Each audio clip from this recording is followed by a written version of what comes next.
This is Inside Geneva. I'm your host, Imogen Folks, and this is a production from Swissinfo, the international public media company of Switzerland. In today's programme, trade has been a very powerful force for reducing between-country inequality since 1995, since the foundation of the WTO. Extreme poverty in the world has been reduced from 40% to 10% because of growth in many countries that was also export-led. At the WTO, our members have gotten together, and many of them have formed a working group on trade and gender to especially put a lens of women to trade policy and to see what more can be done so that they can take advantage of opportunities. If there was a worldwide carbon tax, this would of course reduce greenhouse gas emissions, but more than 1/3 of the resulting reduction in greenhouse gas emissions would be due to these environmental gains from trade. So trade is an important force multiplier for climate policies. Nobody questions the importance of regulating to protect the environment or to protect health. Everybody agrees on that. It's the how that might be the question. Suppose you were to produce everything that you consume. So every shirt you wear, every piece of bread you eat, you would all have to make yourself. Everyone would understand that this doesn't make any sense. So you maybe specialize in making the shirt, I maybe specialize in making the bread. No, we need to you exchange. Can make the shirt. I make the shirt, and then we need to exchange. That's trade.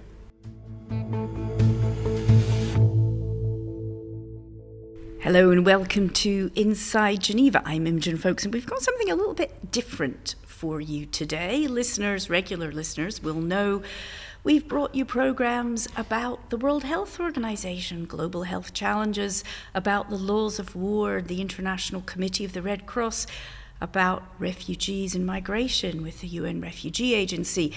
Today, though, we're at a Geneva-based organization that we don't cover quite so often. We're here at the headquarters of the World Trade Organization. What is it? We're going to find out. How can it help support a greener economy? How can it help support the lowest income countries to get involved in global trade and boost their economies? I'm joined by Johanna Hill, Deputy Director of the World Trade Organization, and Ralph Ossa, the WTO's Chief Economist. Because we're not here so often, Johanna, I'm going to start with you. Just tell me a little bit, really, what is the WTO? What does it do? Well, it's an organization that has 164 members, and 2 more are coming in, hopefully, by the end of the year. And it's a rules-based system that relates to trading relations amongst nations. It is a system that gives predictability to countries that are wishing to engage in trade and economic relations, and for what reason, in order to help countries develop and sustain their economies and their social development. So, Ralph, I'm going to ask you, from the pure economic sense, why do we actually need the WTO? I mean, we have traded ever since we could walk, basically. I met a man who used to be a doctor for Médecins Sans Frontières last week, who said he'd never been in all of the far-flung places and conflict zones, never been to a village without a market. We've always traded. Why do we need the WTO's involvement? No, that's true. There's always been trade, but of course not that much trade, and also not trade that was that predictable and also non-discriminatory. I mean, Johanna mentioned it, but we basically do 3 things here. We negotiate trade agreements, then we implement these trade agreements or monitor these trade agreements, and then we settle disputes. But if you think about, just to give you a sense of the importance of the WTO, more than 75% of world trade is directly flowing under the tariffs that are set by this institution, and the remaining 25% to a large extent are governed by preferential trade agreements, mostly free trade agreements that are again regulated by the WTO. So it's really underpinning the global economy as we know it. Underpinning the global economy. Nevertheless, countries do argue with each other about trade. How do you solve arguments? I mean, what we hear about here if you're your average news consumer is maybe a big economy complaining about another big economy. Could be the United States, the European Union, in Boeing versus Airbus. Could be United States, China. There must be many more smaller things where you can really really solve a problem? Yes, of course. Among trading nations, of course, problems will come up, but that's normal. And this institution has different ways of where trade concerns or even trade disputes are resolved. Firstly, in the deliberative function of this organization, member states deliberate about certain issues, about certain concerns. There are committees that are actually implementing these trade agreements where you bring in those issues and discuss them. They can be, environmental concerns that are taking trade-related measures to address a global challenge. And the question might be, is this measure the least restrictive in terms of trade? Because, of course, nobody questions the importance of regulating and to protect the environment or to protect health. Everybody agrees on that. It's the how that might be the question. And if that is not resolved at that level, of discussions, discourse, committees, then you can take it to the dispute settlement process, which is a more formal process where members engage to resolve a dispute and have a third party look at the situation and adjudicate. And so this gives predictability to nations, but more importantly, to those individuals that have built up their whole business in trading abroad. Okay, well, one of the reasons we're here is that your World Trade Report is out right now, and we have been allowed a sneak peek at it. We are still, I guess, the global economy emerging from the shock of the COVID-19 pandemic, where global trade did, as we know, take a pretty massive hit. I'm going to ask you both what you see as the key findings, what heartens you and what concerns you. Maybe Johanna, first you and then Ralph. Well, I think one of the key takeaways is to look at the modern economy and the opportunities that peoples and countries have of harnessing all the changes that are coming in for their personal development. And the development of their economies. So, for example, if we look at services trade, that is really becoming an avenue or an opportunity for developing countries to catch up. And services trade would be, just for listeners for example, services trade are digitally delivered services, for example, some professional services, or if we're talking about business outsourcing. So education. Education, yes, it can be education, it can be other professional services, accounting. Yes. And now that the technology is making these services more tradable. So before you kind of had to maybe travel to another country to consume that service. Now maybe through digitalization, it can be sent abroad in the click of a mouse. And so now many more businesses, women-led businesses, small and medium enterprises are finding new opportunities in the digital economy. And then some of the findings is, okay, is that enough to open an opportunity in services? Some of these opportunities have been available, but now with technology, people are being able to use it. And, what else are countries doing, economies, to really help those take advantage of these opportunities? So national policies that complement the opportunities that peoples and economies have through the world trading system are really important. We also want to look at those, complementing policies that countries might take in, MISME's development, in trade finance, in women in being engaged in the economy. All of those are important to complement what we're doing here. And Ralph, from your point of view as chief economist, are there things in this trade report that make you a bit uneasy? I mean, let me maybe explain a little bit what the report is about and what we find, and you'll see there's a good news and bad news in there, if you will. What we're trying to do in this report is we're trying to understand how trade and trade policy affects inclusiveness, both between countries and within countries. So you could also think about development and inclusiveness if you want to think about inclusiveness within countries. And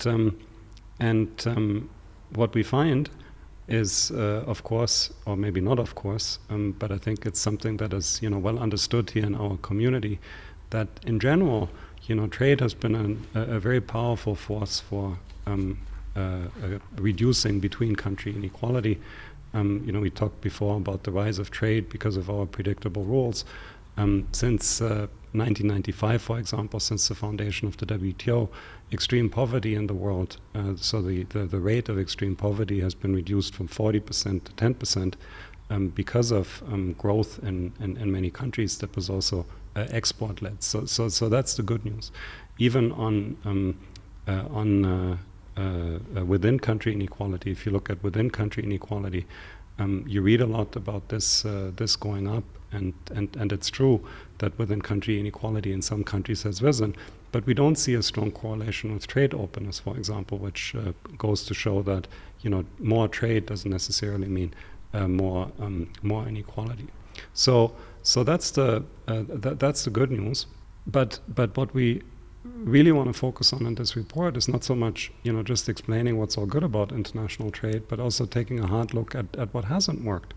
Why have some countries maybe not converged as quickly as others, and why have some people within individual countries maybe not benefited from international trade as much as others. And I can give you some of the figures, but the main message is really what Johanna already summarized. So the main message is that less trade is not going to solve the problem. So less trade is not going to make us develop faster. It's not going to help. It's not going to help countries and people left behind. Maybe I can say it like that.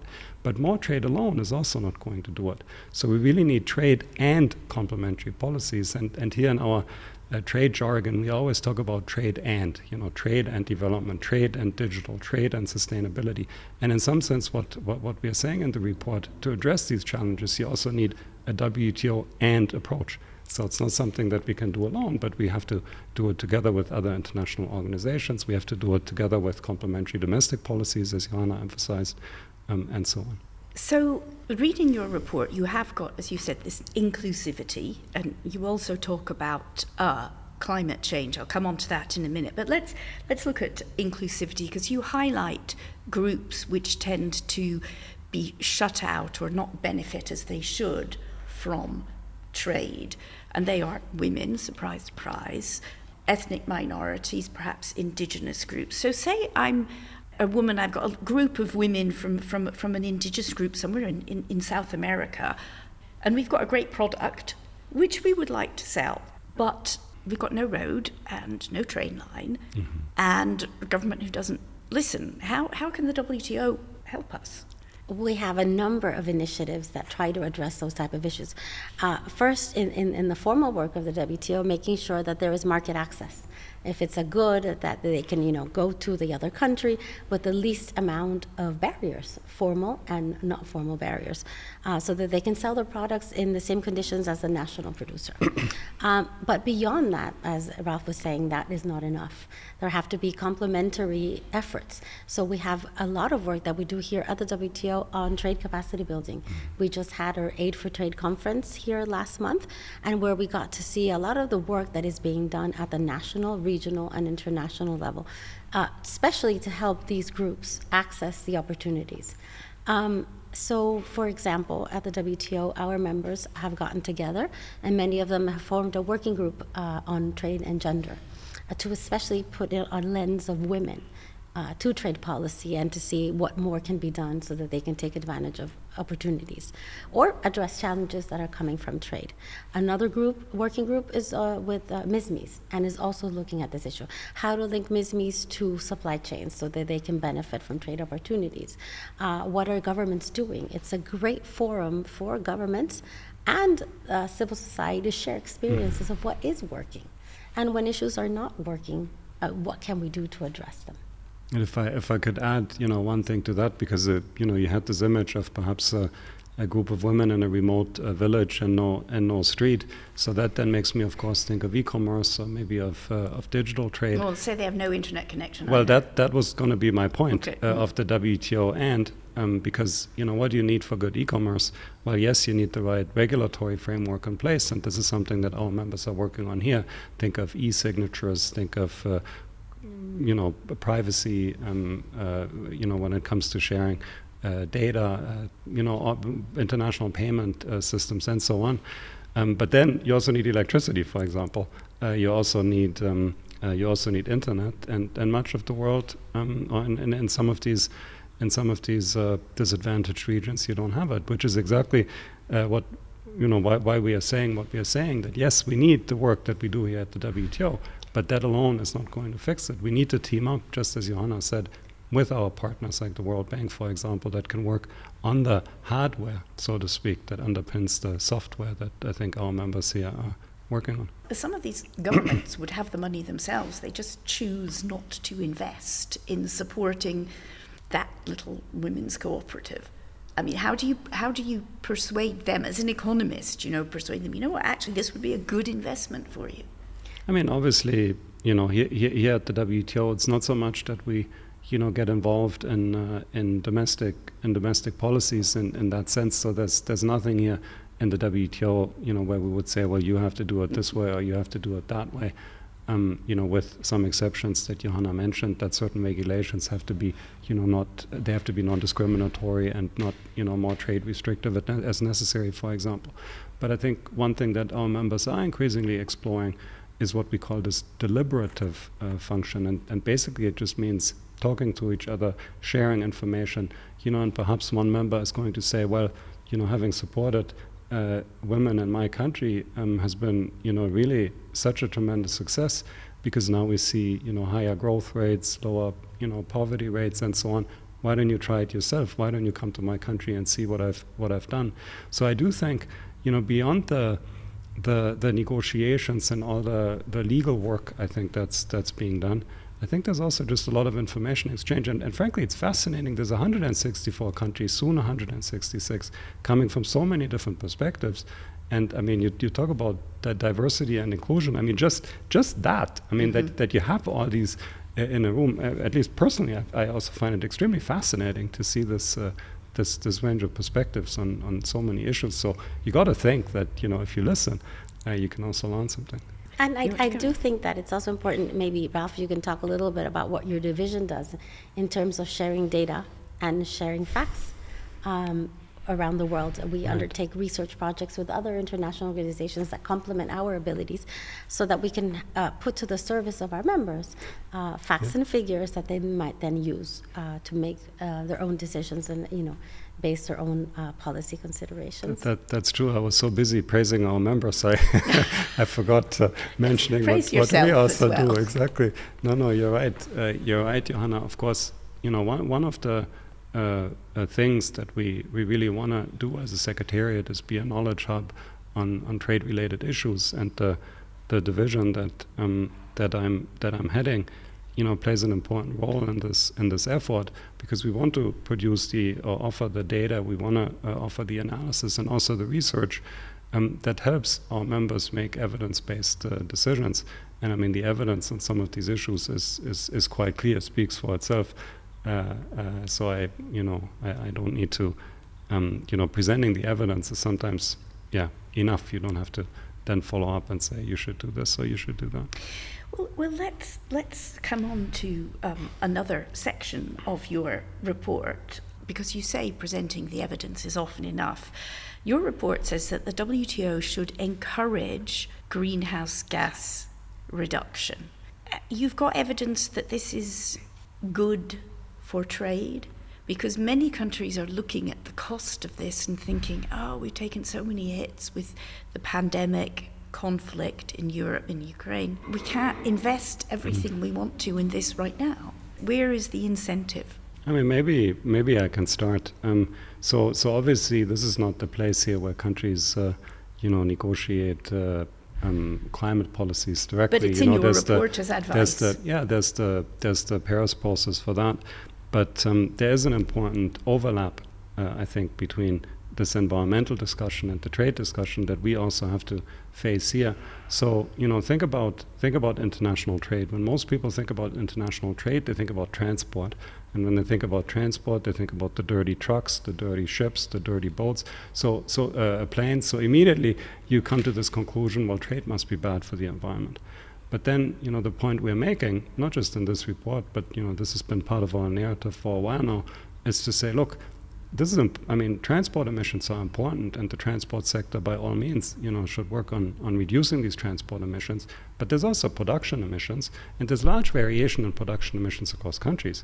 So to the extent that you buy something from a greener origin, on balance, this trade can actually be good for the environment. And then if you start pushing this a little bit further, if you stop there, you would say, well, we all need to buy everything from, I don't know what the greenest countries are, but some of the usual suspects. Obviously, we can't buy everything from these green countries. So we've come up with this idea of environmental gains from trade and environmental comparative advantage. So let me maybe explain this briefly.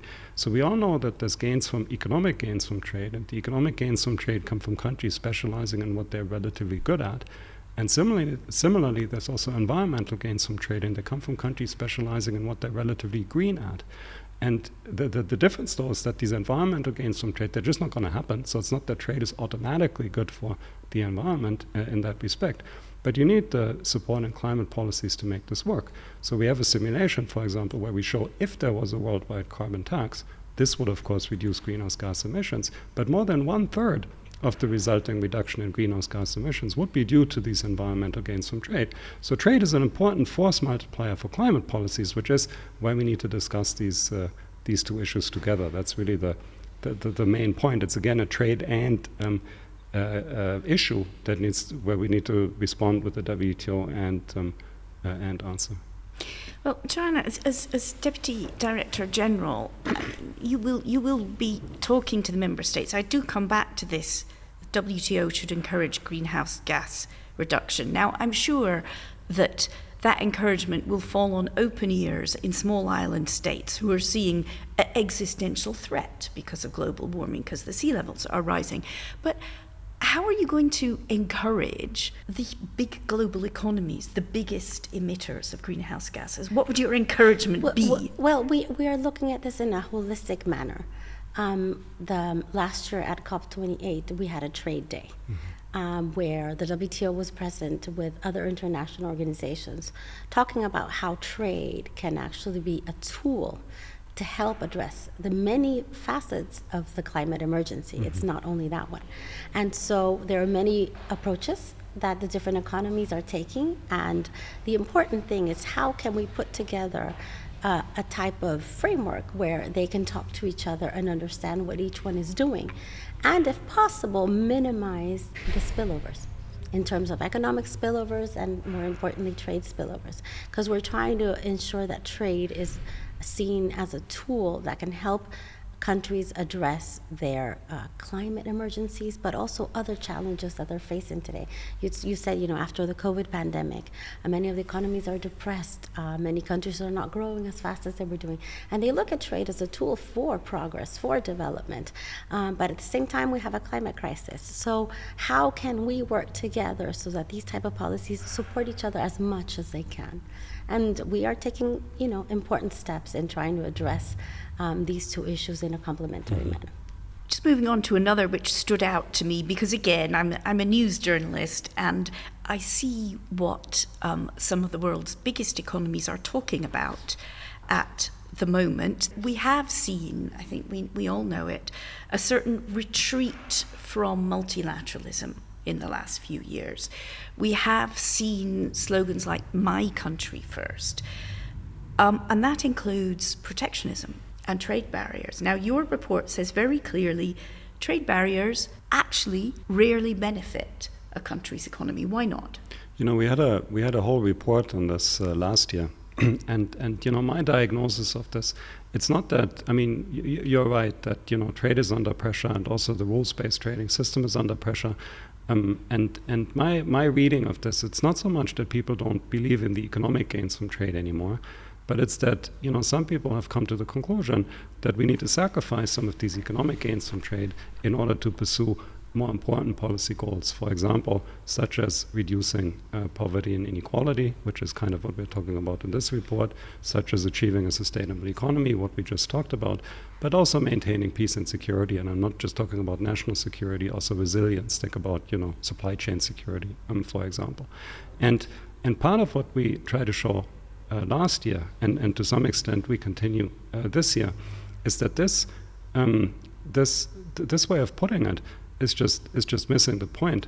So, a trade, if you play it well, is actually part of the solution and not part of the problem. So you don't need to give up the economic gains from trade in pursuit of these more important objectives. So what we're trying to convince the world of with previous reports, but also with this report, is that yes, you need trade for economic prosperity, but you also need trade to build a more secure, inclusive, and sustainable world.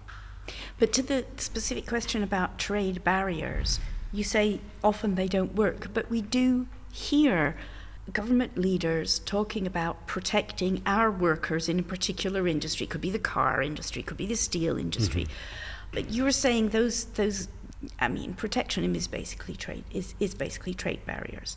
You're saying usually they don't work. What does work then if an industry needs to transition to something else? I think that we have to recognize the context where we are in right now. I think that after the financial crisis, we have seen many economies come under stress. And then we have the COVID pandemic and inflationary pressure. So we do have to understand that many of the leaders are facing a lot of pressures and that they need to react quickly to them. And sometimes many of the policies that one has to have at the international, regional, and local level take time for them to function. Our political system isn't set up long-term. And so, mostly. For example, let's say that a country is facing competition in a sector that wasn't going to be a sector where they were going to be competitive in the medium to long term, right? And they are putting in policies in place to make that transition, upskill the workforce, invest in more digital, and do other measures. But those take time to take effect.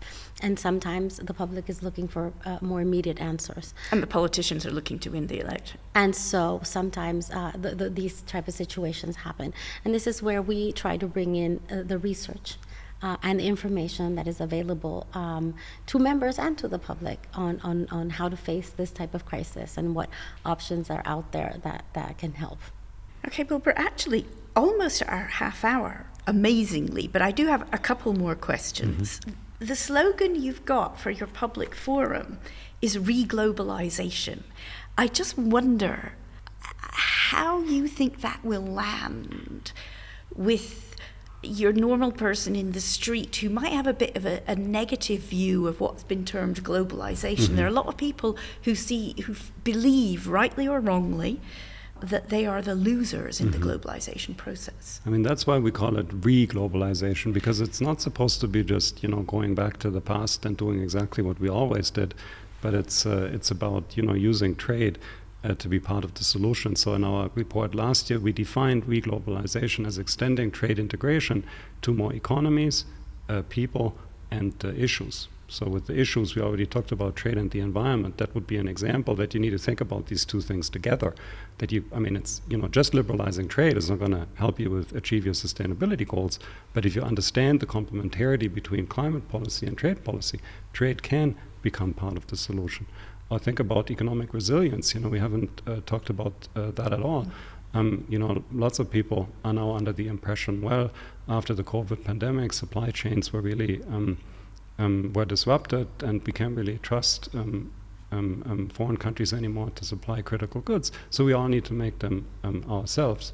But the reality of the COVID pandemic was that, if you think about our experience, at least here in this part of the world, many of us started working from home. Where did all this home office equipment come from? Where did all the computer screens come from? Where did the personal protective equipment come from later? Where did the vaccines come from? All international trade and global supply chains. So what this means is that you need trade. But does this mean you need trade? Does this mean there may not be a problem with over concentration, for example, of production in certain countries and regions? No, but it means the answer then should be extending trade integration to more economies, deepening and diversifying supply chains, perhaps also to economies that haven't benefited so far from international trade. So that's kind of the idea. So it's re-globalization is trade, global trade, but fair. It's not only more trade; it's better trade. Exactly. And think of the counterfactual. Will less trade solve some of these global issues? Not necessarily, because trade gives you access. I come from a developing country, right? And so trade gives us access to new technologies that we need for to address the green transition, to help the digital economy. So definitely more trade is important, but better trade is even better. So how can we bring in women into the green economy, into the digital economy? And so I think that there's lessons learned from the past, and I think there's great opportunities to do more. Okay, well, final question just to each of you. As we've said, we are emerging from some global shocks, the pandemic, conflict, not emerging from that, unfortunately. Prior to that, as we've said, there was a lot of talk about globalization, and not in a particularly positive, or not always in a positive sense. So I'm going to ask you first, Ralph, and then I'll give the last word to your Deputy Director General. Reassure your average person who might be a little bit worried that what they are working in, their job might not be secure. Reassure them that global trade, done properly, following your advice, will be beneficial. That it's not good to retreat. I mean, let me maybe, just go back to the basics here and forget about all the trade and issues. I mean, trade is, at the end of the day, nothing like is nothing more than the division of labor, and I think everybody understands that the division of labor is a fundamental pillar of our prosperity. Like, forget about international trade. Suppose you were to produce everything that you consume. So every shirt you wear, every piece of bread you eat, you would all have to make yourself. Everyone would understand that this doesn't make any sense. So what happens? Well, you maybe specialize in making the shirt, I maybe specialize in making the bread, and then we need to exchange. I make the shirt, and then we need to exchange, right? And that's trade. And there's really no, and I think everybody would agree that that's the division of labor is the foundation of our prosperity within our country. Now, why should the gains from this exchange magically stop at international borders?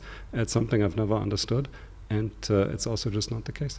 Final word to you then, Johanna.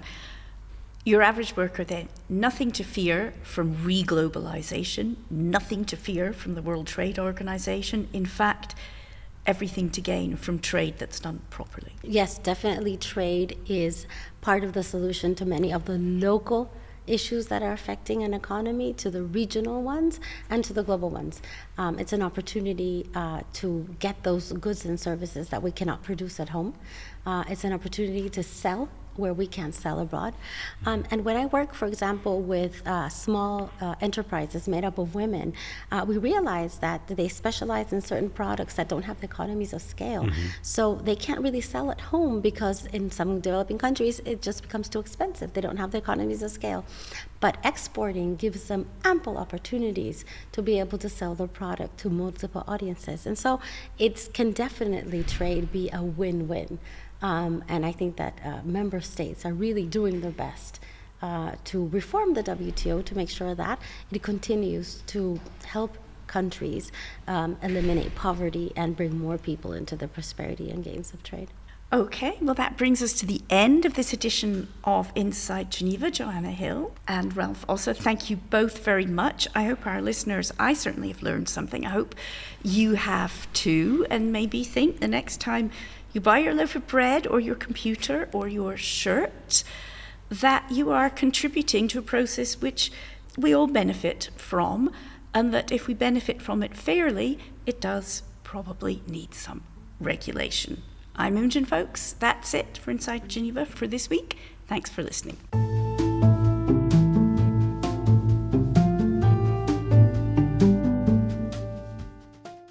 A reminder, you've been listening to Inside Geneva, a SwissInfo production. You can email us on insidegeneva@swissinfo.ch and subscribe to us and review us wherever you get your podcasts. Check out our previous episodes, how the International Red Cross unites prisoners of war with their families, or why survivors of human rights violations turn to the UN in Geneva for justice. I'm Imogen Folks. Thanks again for listening.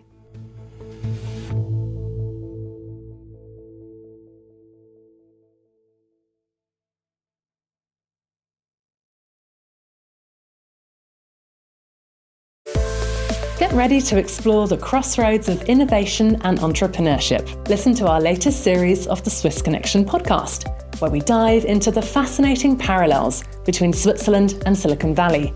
Switzerland and Silicon Valley are hubs of cutting-edge research and groundbreaking innovation. But what makes Silicon Valley the pinnacle of entrepreneurial culture and investment? Join our journalists Marc-André Miseret and Sarah Ibrahim as they venture into the heart of Silicon Valley. They sit down with Swiss-born entrepreneurs to uncover what Switzerland can learn from the world's tech capital. Get inspired by real stories from leading innovators in technology.